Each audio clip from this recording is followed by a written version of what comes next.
ठरलं तर मग या मालिकेच्या येणाऱ्या भागामध्ये आपण पाहणार आहोत की इकडे सायली मधुभाऊना स्टोर रूम मध्ये घेऊन जाते आणि तिकडे निघताना स्टोर रूम मध्ये असलेल्या फोटोवरील लाल कपडा खाली पडतो. पण मधुभाऊ निघताना तो फोटो पाहतात, पण त्या फोटो मध्ये असलेल्या तन्वीचा फोटो पाहत नाही आणि ते फोटो तात्पुरता पाहतात आणि सायली बरोबर बाहेर निघतात. थोडंफार सामान घेऊन मधुभाऊ बाहेर पडतात. मधुभाऊ बोलतात, आपण स्टोर रूम मधनं बाहेर पडलो पण तो फोटो नीट पाहिला नाही. सायली सांगते तो फोटो आपल्या प्रियाचा म्हणजे तन्वीचा आहे. तेव्हा मधुभाऊ बोलतात, काय? मधुभाऊ बोलतात, ज्या दिवशी प्रिया हरवली आणि त्या दिवशी भेटली तेव्हा तो वाढदिवस प्रियाचा हा होता ना. आणि ज्या दिवशी तिकडे आली होती तेव्हा एक बाई घेऊन तिला आली होती. ती बाई म्हणाली की माझ्याकडे ही छोटी तन्वी आणि तिच्याकडे काही वस्तू पण तिने दाखवल्या. पूर्णाईने दिलेले ते सोन्याचं पेंडंट त्या बाईने घेतलं. ते सोन्याचं पेंडंट तिने ठेवून त्या मुलीला आश्रमात सोडलं. तेव्हा मधुभाऊ बोलतात, काहीतरी गडबड आहे, तो फोटो मला परत पाहायचा आहे. सायली बोलते, आता तो रूम मी लॉक केलाय, आता तो विचार तुम्ही डोक्यातनं काढा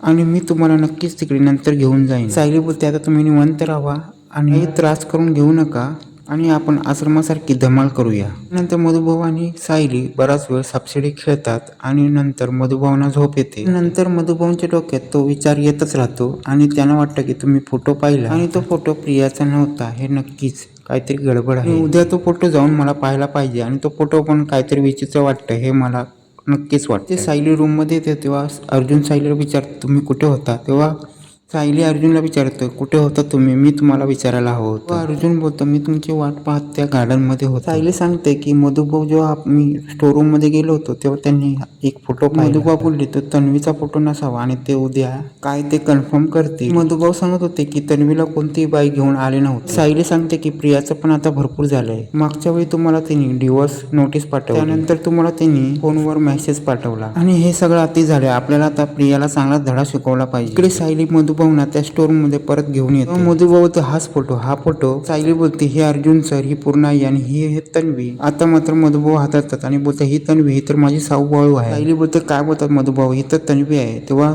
मधुभाऊ हट्टाला पेटतात. तेव्हा मधुभाऊ बोलतो, साऊबाळ ही तर तू आहे. बोलते, तुमचा काहीतरी गैरसमज होतो, ही तर प्रिया आहे. मधुभाऊ बोलतात, 100% ही तू आहेस.